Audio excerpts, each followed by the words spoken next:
to the flag of the United States of America and to the republic for which it stands, one nation, under God, indivisible, with liberty and justice for all.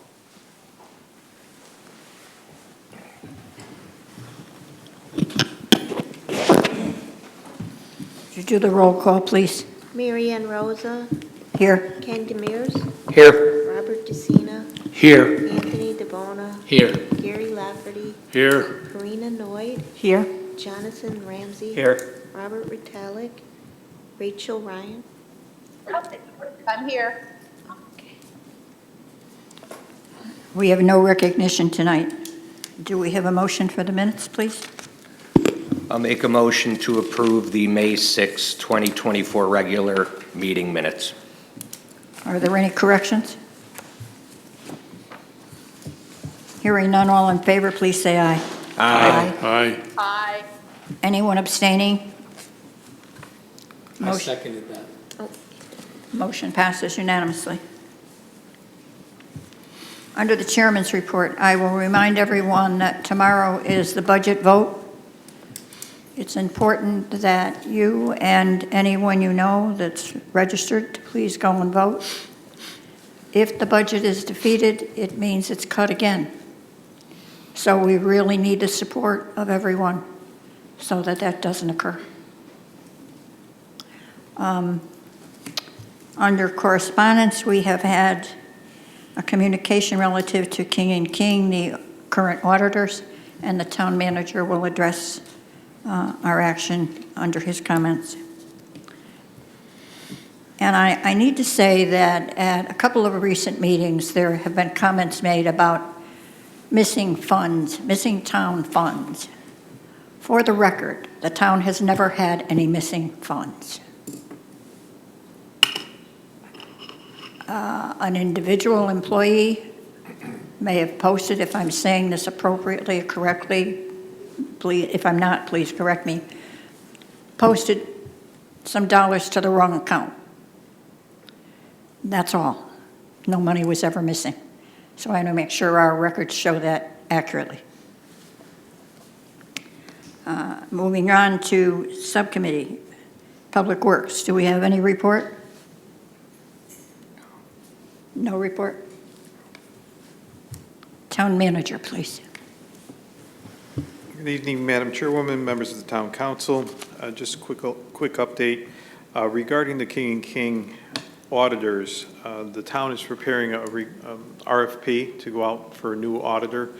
We will be completing that this week, and we'll be on a search for a new auditor for the next fiscal year. We have conducted interviews for the Assistant Finance Director. We have made a written offer to an individual. We have not received that letter back yet, but I am anticipating receiving that either today or tomorrow. She has accepted the job, and as soon as we get the written offer back, we will make that public. We have also, we have 6 applicants for the Finance Director's position. We've scheduled interviews for May 30th, and we'll continue to move on to fill that position. And we did receive a draft notice of our audit for this current year, or for 22-23, and Ms. Sapone will just give a little update. We received it late in the afternoon, so it's not, we really haven't had time to go through it. Yeah, so we did receive it this afternoon, and I'll be taking the next several days to review, check for any errors, and have conversations with King. Then once I feel as though it's in a good place, I'll send it out for publication, and it will be posted on our website then. I did review quickly our fund balance information, and in the statement of revenue and expenditures, our fund balance did take a slight decrease of $426,000. It was kind of expected due to appropriations that were done last year, 2 larger ones being our health insurance and the special education for the Board of Ed. But once again, the health fund is still in a very healthy place. It is at the unaudited amount, $10.1 million, I believe it was. Let me just verify that. I'm sorry. Yes, 10,000,001. And like I said, I will be reviewing it over the next several days before it's released. Thank you. Thank you. Move on to new business, item A. I move to authorize an appropriation from the general fund in the amount of $3,956.68 for police overtime. Funds have been received from the state of Connecticut from the Rural Road Speed Grant. Is there a second?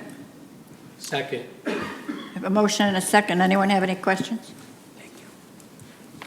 Hearing none, all in favor, please say aye. Aye. Anyone abstaining? Motion passes unanimously. I move to authorize an appropriation from the general fund in the amount of $3,918.76 for police overtime. Funds have been received from the state of Connecticut for the DUI enforcement program. Second. We have a motion and a second. Any questions? Seeing none, all in favor, please say aye. Aye. Motion passes unanimously. I move that a special town meeting be set for June 3rd, 2024 at 6:30 PM at the Watertown Town Hall in the Town Council chambers to consider an appropriation in the amount of $71,000 for legal and fiscal services for increased legal and fiscal service fees. Second. All right, we have a motion and a second. Mr. Ramo, would you help us with this? Yes, Madam Chairwoman. Of this $70,000, this will carry us through the end of the year. We have seen an increase or legal fees in the amount of $50,000 towards one entity in our town that has sued the town police department and the town. So $50,000 of that $71,000 is going to that one particular case. We will try to recoup some of those fees from our insurance carrier as the case moves forward. Okay, thank you. All those in favor, please say aye. Aye. Motion passes unanimously. I move that a special town meeting be set for June 3rd, 2024 at 6:45 PM at the Watertown Town Hall in the Town Council chambers to authorize an appropriation from the general fund in the amount of $654,000 from the general fund for police special duty services. Funds are offset by the revenue from vendors to which police services are supplied. Second. We have a motion and a second. Any questions? Yes. Why does this need to go to a town meeting versus just us? Is it just because we're withdrawing it from the general fund? Is that what's making it? And it's over 50? Okay. For the record, we've already collected 1.2 million in police services to date. And this 654,000, what period of time does this cover? It's for this fiscal year. The whole year? Okay. Yep. Thank you. Anyone else? All those in favor, please say aye. Aye. Motion passes. Item E, I'd like to make a motion to table item E. Second. We have a motion and a second. All those in favor, please say aye. Aye. Anyone opposed? Aye. Opposed? One opposed? Rachel voted aye. Two opposed.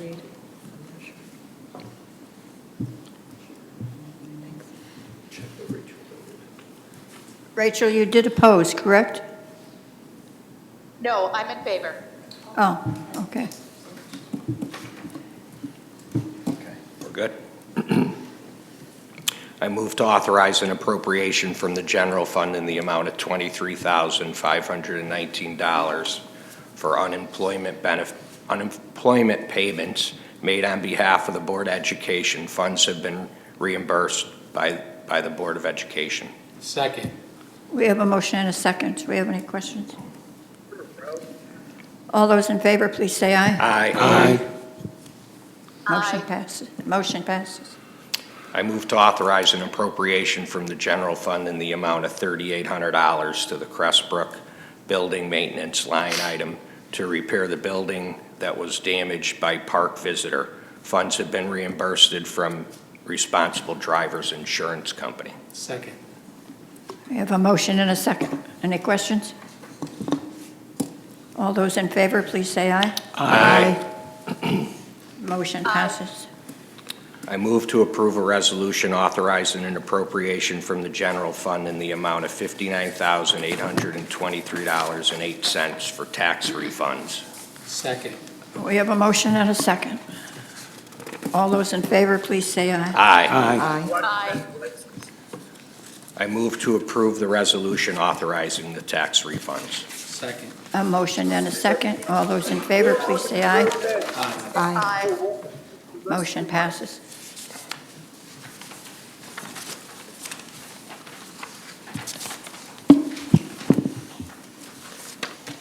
Next is public participation.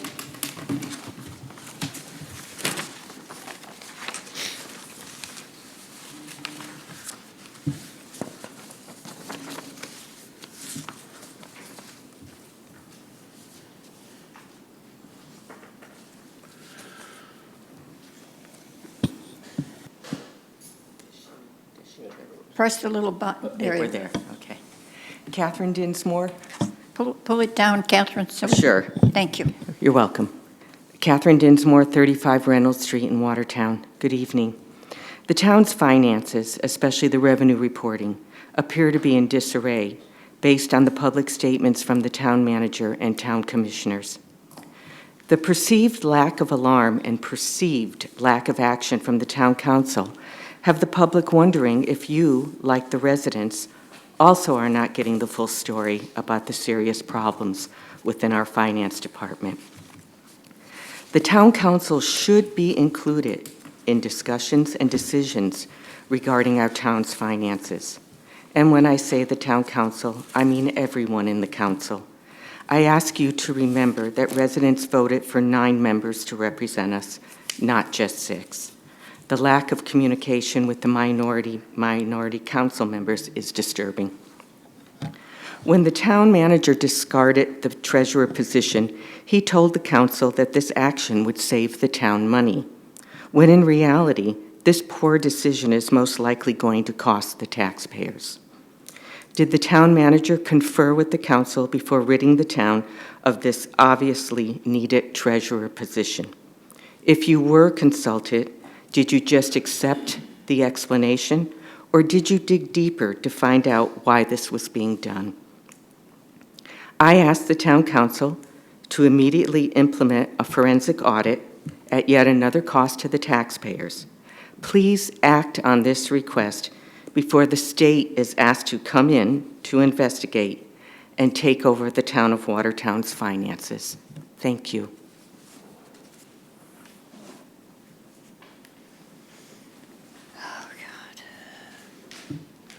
Yes, sir.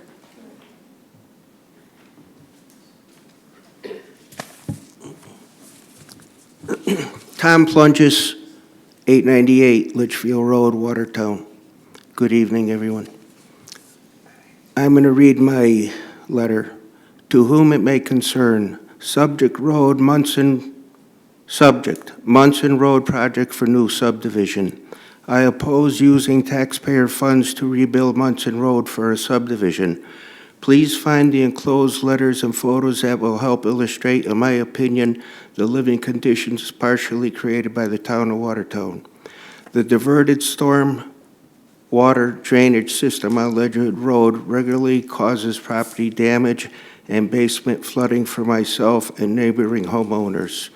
Restoring the drainage system to the original plan has been on the town agenda for years, but I am told there are more pressing projects to complete.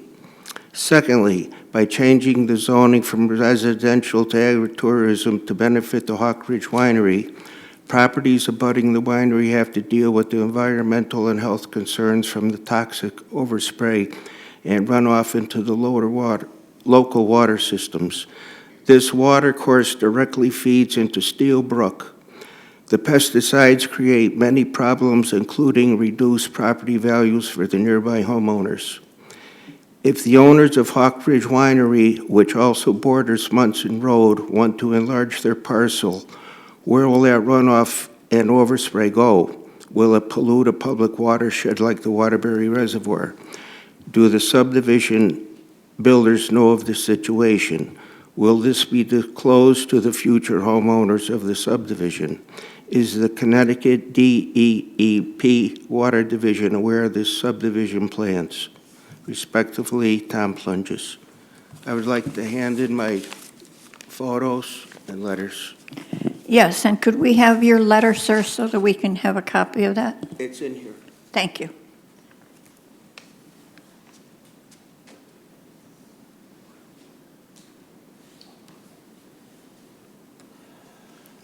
Anyone else that would like to address the council?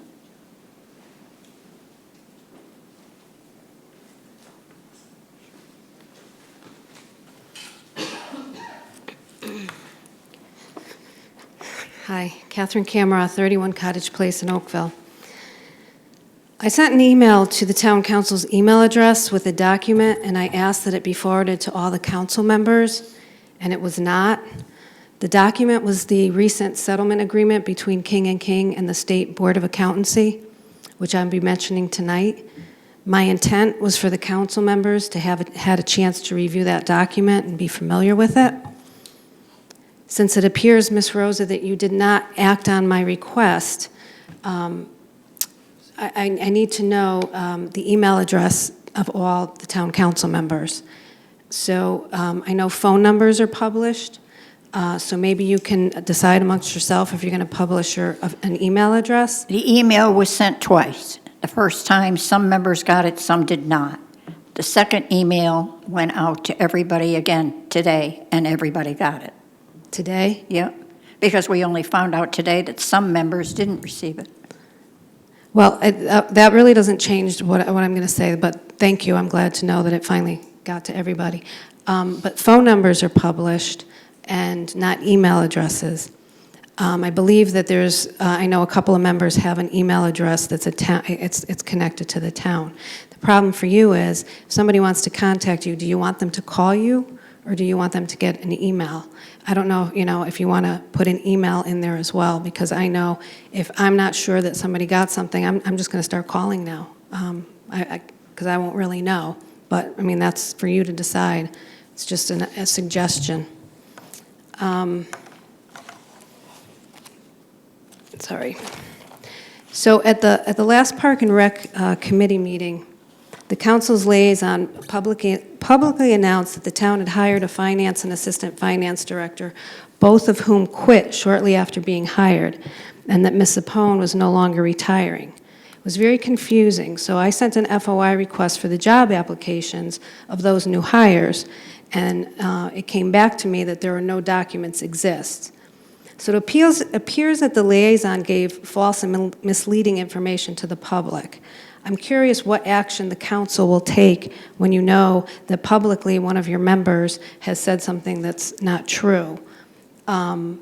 Certainly, I would think that the liaison should be removed from that subcommittee and maybe other liaison positions, and certainly should not serve on the Ethics Commission, because that is obviously an ethics violation. I don't know what you do about this. I don't see anything in your regulations or ordinances or anything that says that you would do something about that. And also, in that same meeting, Park and Rec's meeting, we learned quite a bit about the town's finances, including the fact that all department revenues have been being dumped into one account, which is why we haven't been able to ascertain what those figures are. And that appears to have been the case since the treasurer resigned. So it was the town manager's decision to cut that position and give duties to the assistant finance director. It was also the town manager's decision to allow the assistant finance director to drop from working full-time to part-time. And it was the town manager's continuing to budget that position as full-time, whereby disguising the fact and deceiving the taxpayers that someone was working part-time and we were budgeting for full-time. And I feel undoubtedly that the assistant finance director would have had great difficulty doing the work that she had on a part-time basis and then adding more work to that. So I can't blame her. And I believe the onus is with the town manager's poor decision and that that led the revenue reporting duties to no longer exist. And now we know that our auditors, King and King, were investigated by the Board of Accountancy for practices that took place with our past audits. On February 16th of this year, King and King signed a settlement agreement rather than go through litigation. They paid a fine, and all their municipal audits will now be reviewed by that board for the following year. Yet, at the last council meeting, the council voted to hire King and King again for the 23-24 audit. And I'm curious, Mr. Ramo at the last meeting reserved the right to change that decision. So I'm wondering, was he aware that King and King had an issue with the Board of Accountancy? It's kind of odd. You should also question the town attorney, Paul Jessel's role in that issue with King and King, because it was his legal liability letters that were late, provided late. Why were they so late? And of course, King and King should have been looking for them anyway, and that's where their problem came in. So I would like to say that I believe that the council needs to rehire PKF O'Connor Davis to handle our audits, initiate a forensic accounting of the town's finances immediately to determine if we are truly solvent, and consider the decisions that were made by the town manager that have caused instability in our finance Catherine. department. Yes. We have a policy relative to comments on employees. I've been pretty lenient. I don't want to hear one more comment about the town manager, or I'll shut your mic off. You're threatening me? I'm telling you, it's part of our policy, and you've known it all along. I do believe other people have mentioned this position. I'm and asking things. you to finish your I will finish what I your have to comment. say, Ms. Rosa. Thank you for interrupting my freedom of You're speech. certainly welcome. There is a movement growing among the residents to petition the council for a forensic audit. Hopefully, it will not have to come down to a public showdown of the residents with the town council. Thank you. Anyone else?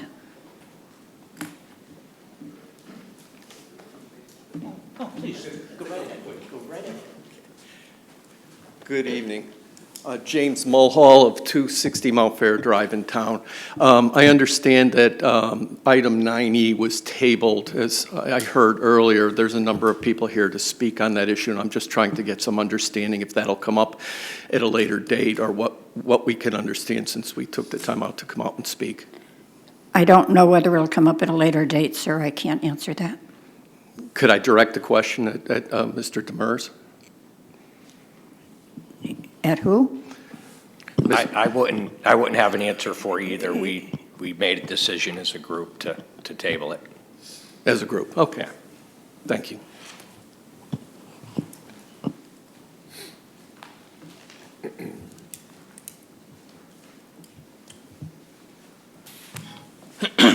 Good evening. Richard Rosansky, 35 Reynolds Street. I'd like to just talk about the water and sewer lawsuit for a few minutes here.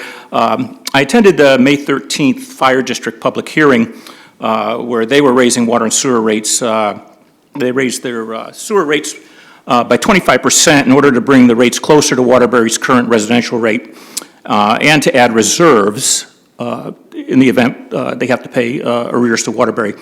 The commission stated that even if Watertown prevails in this lawsuit, any new negotiated sewer rate will be certainly close to what the existing Waterbury residential rate is right now. Currently, the fire district owes $8 million in arrears. They do have $1 million in reserve to pay towards those arrears. They have estimated their new sewer rate will generate $280,000 additional annually, of which $200,000 is going to go into that reserve fund in order to pay Waterbury whenever the lawsuit gets resolved. I did ask the fire district if they were legally or contractually liable to have to pay arrears after paying their bills to Watertown. They did say that their legal counsel was taking a look at that exact question. In October of 2023, Watertown water and sewer rates were increased by 30%, 35% for the exact same reason, to get us a bit closer to Waterbury's rates, and also to, quote, set aside money in case the town loses its legal appeal against Waterbury. That's from Attorney Jessel. During the public forum that was held on September 7th, 2023, it was stated we had approximately $8 million in funds, capital and extension funds that might be able to be used towards paying any arrears to Waterbury. Now, on March 20th, I attended the WSA meeting, and I asked the question to the Water and Sewer Authority, how much have we built up that fund since we did raise the rates in October, and that additional money is supposed to be going into a reserve fund to help pay those arrears. They told me that that $8 million figure was in error, is what I was told, and that actually we had about $5 to $6 million that we might be able to use towards the lawsuit, but that they really didn't know because they do not have access to the accounts, and they could not tell me, and they said that the accounts are controlled by the finance director, and I would have to contact the finance director to have those questions answered. I did email the finance director. She told me she'd have to get back to me later. I haven't heard from her yet, but I assume hopefully after budget season I will hear something. But given the recent revelations at the Park and Rec Commission meeting about the town's revenues not being credited to the proper departments, I have to ask the town council, where are these additional revenues from water and sewer rate hikes going? How did we go from $8 million in the water and sewer capital extension funds down to only $5 to $6 million? It should be a simple matter to provide such an answer. The inability or unwillingness to answer such questions does raise doubts about our financial reporting and our financial controls. Now, it's been stated on numerous occasions by various people, town council members, the town attorney, the town manager, that any arrears were the responsibility of the ratepayers alone. And these people often use the term enterprise to describe the Water and Sewer Authority. However, I'd point out a memo by Attorney Jessel on January 3rd that states, quote, "The Water and Sewer Authority is not an autonomous body, but is a subordinate body of the town council." The memo goes on to say that the town council is in overall charge of the Water and Sewer Authority, that the town manager is the principal administrative officer of the WSA, and that the WSA is a part of the Department of Public Works. Given that memo, as a layman, I'm not a lawyer, just a layman, I understand that to mean that the WSA is not an enterprise, and therefore the responsibility to pay any settlement to Waterbury is the responsibility of the town council, and therefore all of the taxpayers, and not just the ratepayers. So I hope the town council will develop a plan, much as the fire district has, to beef up their reserve funds in order to pay any arrears that may be due should we lose this appeal. Thank you. Thank you. Anyone else?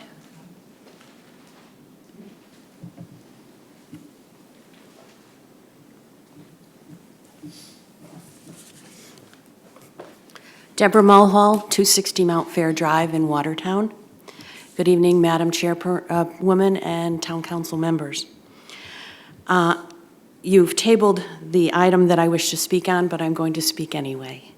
I'm here to voice my support of item 9E on the agenda to set a special town meeting to authorize appropriation of $58,750 to cover the cost of school nursing services in the Watertown parochial schools, which had been removed from the budget for the 2024-2025 fiscal school year.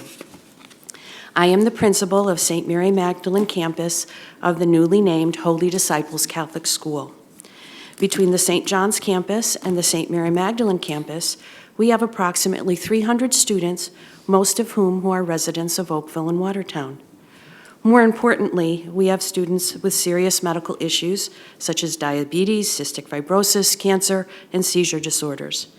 Simply stated, we require these services on a daily basis at both campuses, and such services are not only mandated by state and federal law, it is the right thing to do. Thank you very much for your time. Anyone else like to address us?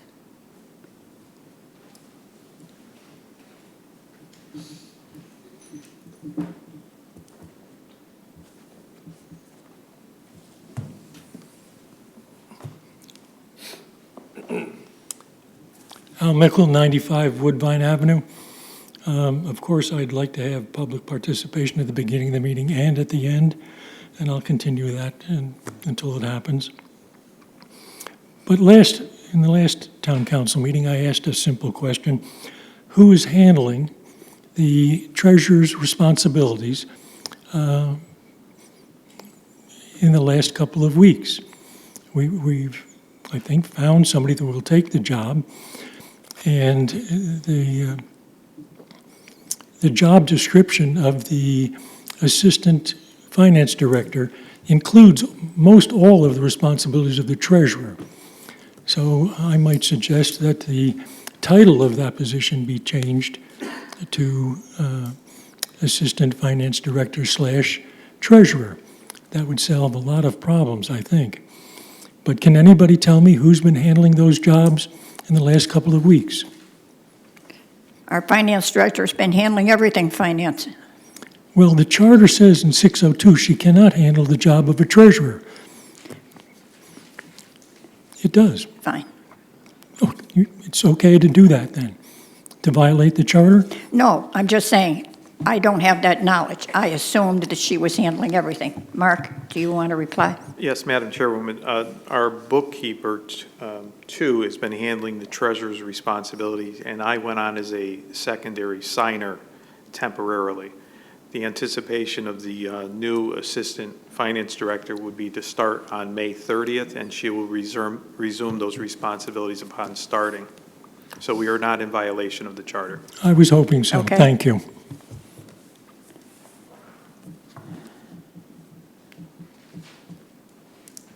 Is there anyone else?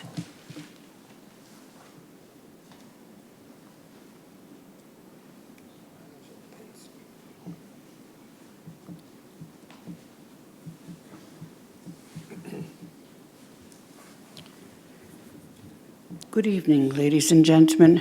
I attend this meeting today with great sadness.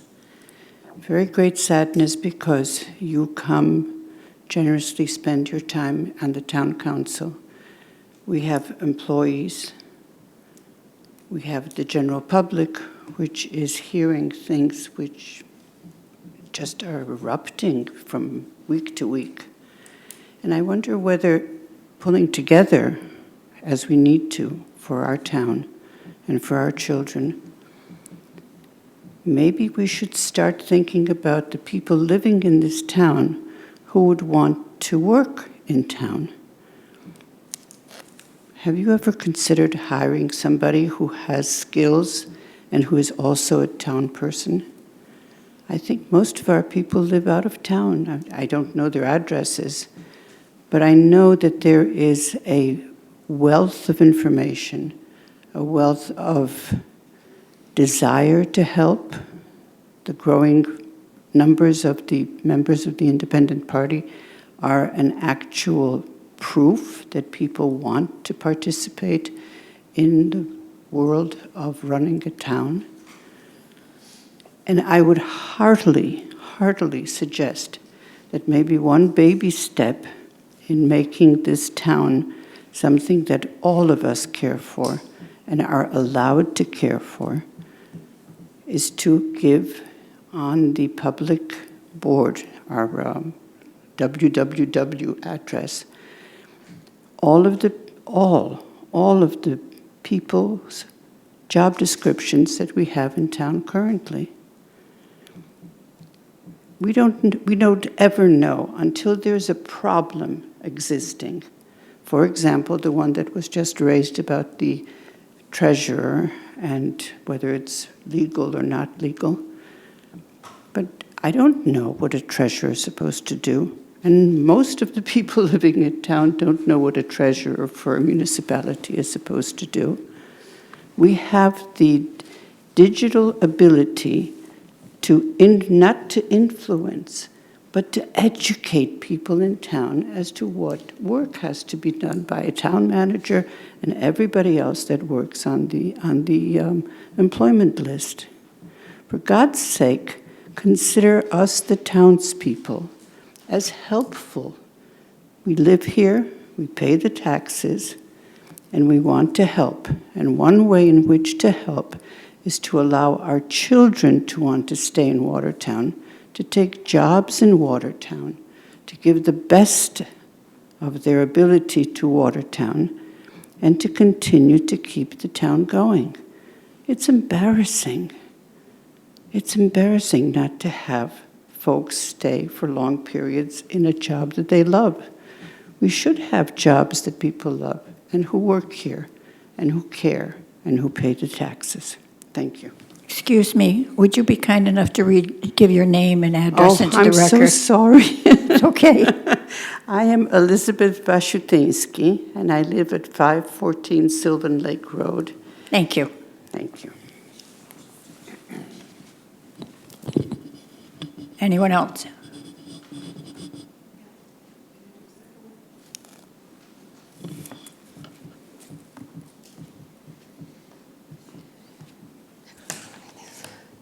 Catherine Camera, 31 Cottage Place. Something just occurred to me as I was sitting there.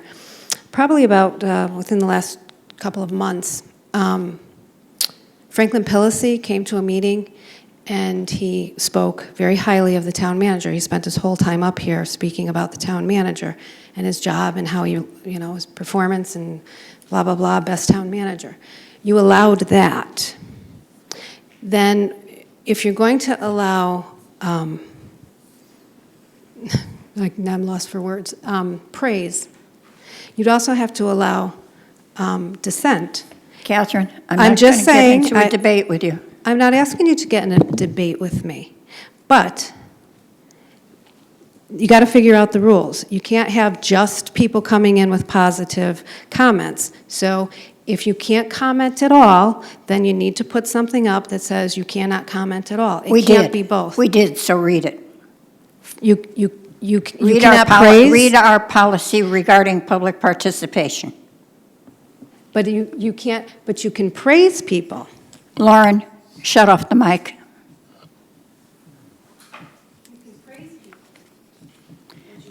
Is there anyone else that would like to speak before we adjourn? Motion to adjourn? So moved. Second. All those in favor? Aye. Aye. Recording stopped.